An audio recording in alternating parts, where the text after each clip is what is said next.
going to start really fast and I'm going to be like, and then you're dead, right? Because you feel like you're going to bog it down. You have to base your tempo on other things besides that tongue, and then we're going to come back to that and talk about it in a minute. But use the accents. They're actually helpful, and they help you propel it forward. Like that. So you can use the accents without going. It helps you go. To do articulation fast, you can do what's called a rebound tongue. And you practice it like this, where you go.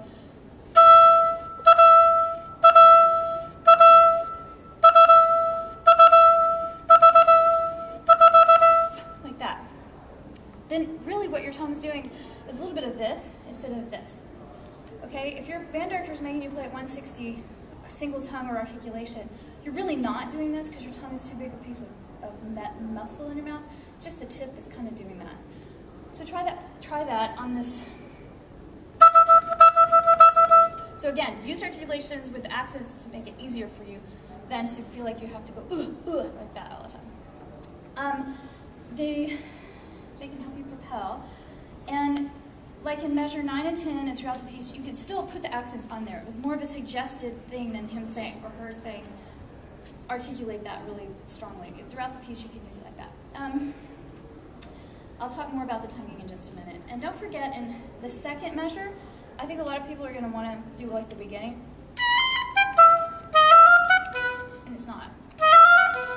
Tiny little detail, but so put a slight lean on the third bar where that E is. You see I have a little bit of a lean on that. Actually, it's great because you're getting all my notes and they're referring to that, which is great. Because by the time you get there, you're going to want to start going too fast and you'll fall off and your tongue will be completely messed up. So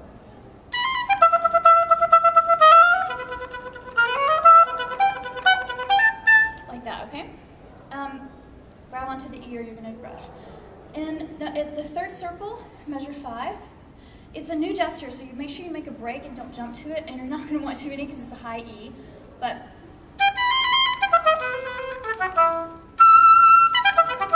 like that. Just make sure you leap off a low E so you can get to the high one. Try to play a full fingering high E if you know what that is. If you don't, text me and I'll send you a picture. But I probably should have written that down. A lot of people play the short fingerings and they're just really sharp and high and nasty sounding. So play a full E or it's going to sound really sharp and you're going to always be scared of the note. So let's see. Measure, okay, number 4, circle 4, the end of this. Grab the beginning and don't rush through it and make sure your low E is a full quarter. So I'm going to play these in chunks, not the whole piece. I'm going to play these in chunks. So that first section, I'm going to play it for you now. And let's see if I do everything that I actually marked.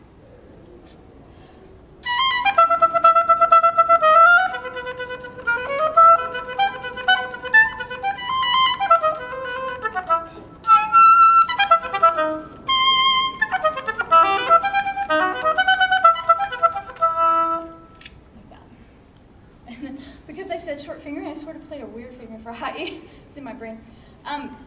So the next section, in circle 5, in measure 12.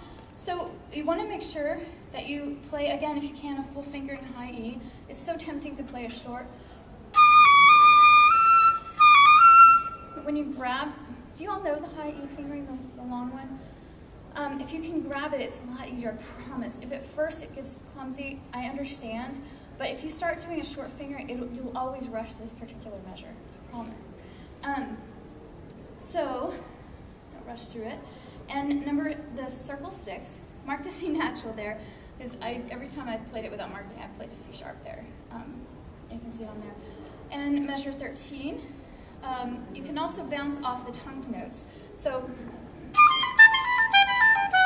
like that. Instead of, this kind of gesture goes forward, not fast and rushing, but not from this. It doesn't go, it's like that, okay? So try not to make the phrasing start on the down beat of that. So number 8, it's kind of confusing with my numbers in it. Measure 15, don't be afraid of a high E again, and land on the next E to grab the beat before the high B. So what I'm saying is measure 15 and measure 16. Again, you can really rush, but let's talk about the end of measure 15.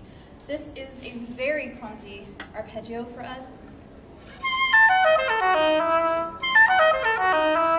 And the reason is, when you play a C to an A, see that little key right here? It blips. And then you play an A to an F sharp, this key right here blips. It's supposed to be down for both of them. And so basically, if you can do F sharp A C, F sharp A C, slow, it can start to really sound like that. It's so pretty. So, so it's a very difficult arpeggio. You should put, I say run it through the washing machine of the rhythms, where you go.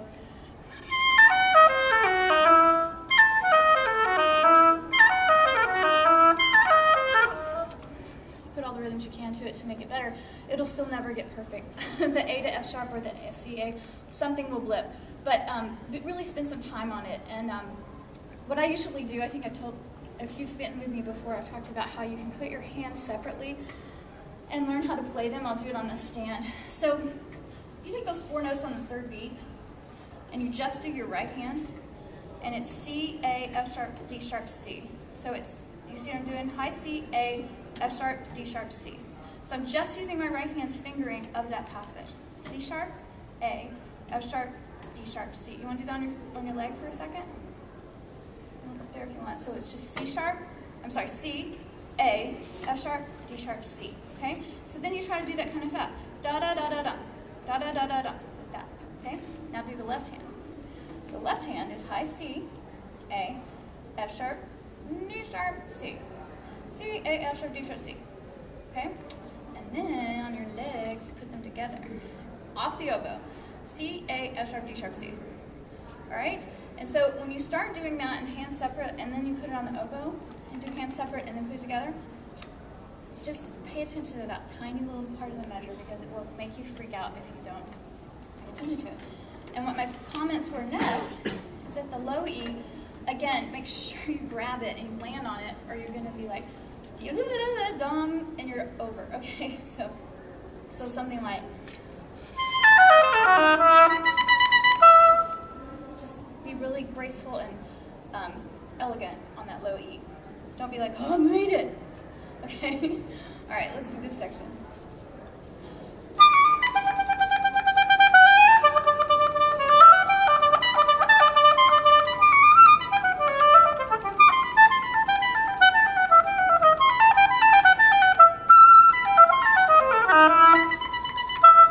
See, I was like, still, even with that. So, for some reason, I also want to do something kind of fancy, which you probably can't do in your auditions in 14 because that D sharp's so cool, but can't do that, but it's kind of cool. So if you're actually playing it for musical sake, you might want to do that. Next section, number 10. Okay, I don't think that that's supposed to be a B. I think it should still be a C. But I don't actually know who put the errata there, so you have to kind of go with what it says. So I'll play a B there. But I do think it's supposed to be.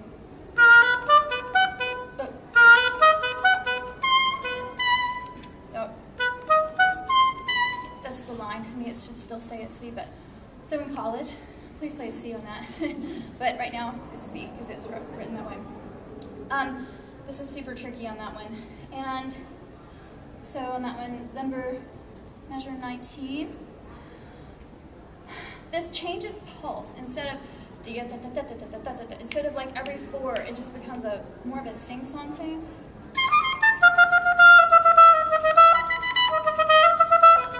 Just a new sound. So make something of that in the middle of that bar on that F natural. Again, you can't do it out of time, but you need to at least have consciousness of it. Again, the pulse starts back in 21. And the end, oh gosh, I gotta hurry on that. Okay, the end of measure 23.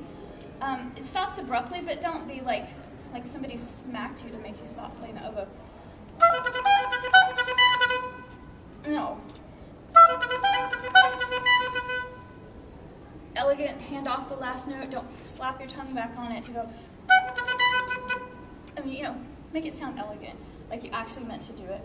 I didn't put in there, but if you have to play like from measure 20 to the end or something, if that's the cut, you need to count that rest bar 6 beats. Usually with the fermata, if there's a real count to it, it's what's under the fermata plus half. So just count 6 beats solid and you'll feel comfortable with it, okay? Did everyone have coffee? Because I'm feeling like everybody's kind of sleepy. I'm like, come on, I need some energy here. All right, and measure 26, the trill. I also think, you know, in 25 I didn't write this. Make sure you pay attention. Do you see the circled A I have there? The reason I did that is because if you don't, the tongue on the B is going to trip you up. I don't know why I'm even looking at that. Okay.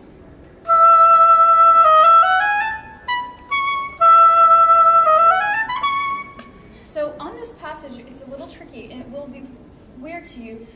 When I play a passage like that, there is one note that is the problem. And 99% of the time, when you think a note's a problem, it's the note before it that's the problem. That's a quote, you can quote me on that one. Okay? So if you think the B, tonguing it, is the problem, that's not the problem. It's the A before it. You're either clipping it, or you're ignoring it, or you're brushing past it. So when you pay attention to the A, it puts in place. So the trill needs to be played with the left, so you can just wiggle the ring key. So you don't have to go, plus it's out of pitch. You have to do that so it holds it down. And then the Nachschlag, the little 2 notes after, is kind of awkward. Okay? And then, let's see. So it's a C double sharp, don't forget. So it's fingered like a D, but it's not a D. It's slightly flatter than a D in actual, you know, physics class.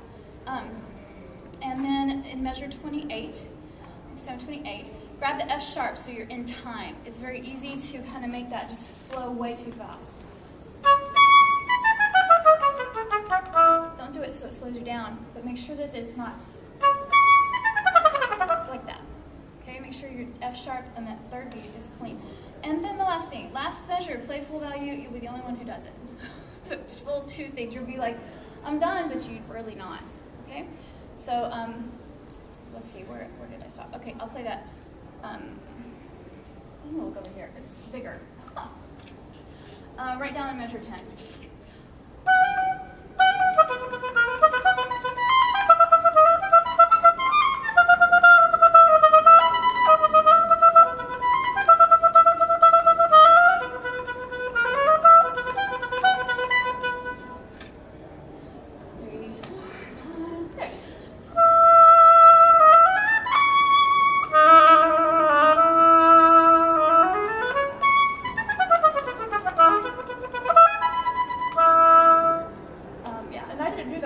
Measure 25. And I think I'm a little slow now. So 120 is fine. You don't have to push it much faster. If you need to, I'm gonna have to, can I go over a tiny bit, or is there somebody in here? Bit, yeah, absolutely. Okay. We have to start late anyway. Yeah, like 15 minutes because he had to hook me up for this. So, okay. I can talk also about double tonguing at some point. It's a lot easier, and if you ever play with flutes a lot or trumpets, which we do, they double tongue all the time. So, I mean, my double tongue can get to 172, which is really helpful. And so, eventually, I'd love to talk to you about that, where you go tick, tick, tick, tick, tick, like that. So much easier for passages like this. It makes it hard because at the beginning, I'm actually going tia kata. There's my single. So, the double is really helpful in this passage. It's fun to start playing with. Don't mess with it too much. It's something you should never practice more than 5 minutes a day, and I'm not kidding, because it will make you really tense. That's all I'm going to say about that. Don't even, you try it. Do whatever you want to do. But come see me if you want to learn how to play that. Next one, slow one.